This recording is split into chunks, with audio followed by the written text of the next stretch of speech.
Hey everyone, hope everyone's doing good. This is part 3 of becoming the guitarist of your dreams. The previous videos I was talking about ways to go about developing yourself and ways to think about practicing. And then in part 2, I talked about the reasons why we're even trying to achieve this goal. And in this one, I wanted to talk about this idea of being of service and how I think that is kind of the higher ideal here. So once you kind of get to a point where you feel like you have something to give, because you can't give something that you don't have, once you feel like you do have something to give musically, then try to be of service. Try to help other people to be inspired like you are, because you have to be very inspired to achieve the level of a great guitar player, right? It takes a tremendous amount of inspiration and lots of other stuff, of course, dedication, time, energy, effort, but that inspiration is what's going to help you to have the dedication and put in the time and the effort and all that, right? I kind of think that's the zenith, the apotheosis of being a musician. And it's important, like I mentioned in those other videos, to have selfish reasons for doing it, because that's really important. But it's also just as important to have selfless reasons to do it. And when this topic is brought up, I'm sometimes reminded of Louis Armstrong's story. For those that don't know, Louis Armstrong was from New Orleans during the time of racial discrimination. And not only was he poor growing up, living in poverty, and dealing with racial discrimination,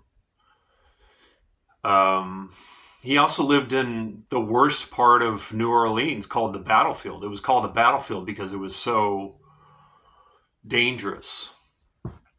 And through all of that, he rised above it all and became one of the most important musicians in history and became a central figure in jazz, invented so many aspects of jazz that became very foundational in the music.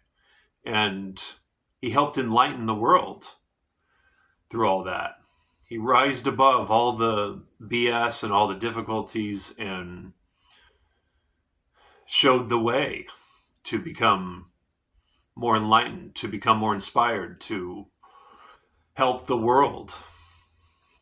And that to me is his greatest message. I mean, the music is incredible and all of that, but it kind of makes me think of him as a spiritual leader in that way, which I think that's kind of how I think of great musicians, actually, as spiritual leaders.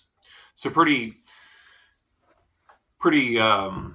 grandiose, but I think that's an important part of being a musician is you're trying to enlighten the world. You're trying to inspire people.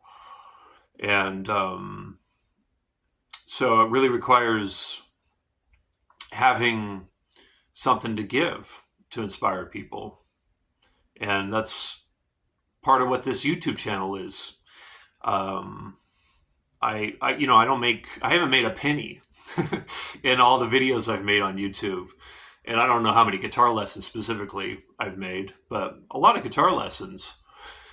And I haven't made a cent from any of it.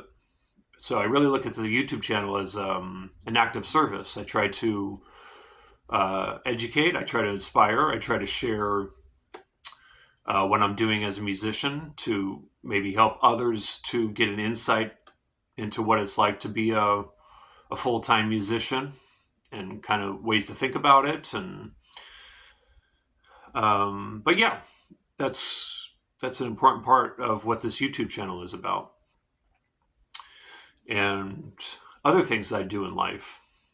But yeah, so I wanted to highlight that aspect of being a musician, and I think that can really help keep you in line with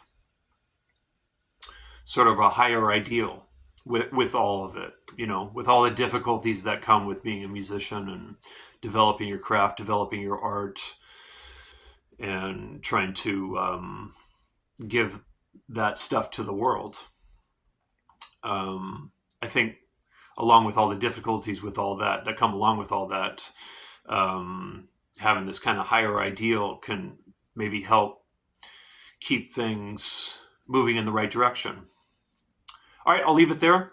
Hope this was helpful. And like I said, hope everyone's doing good.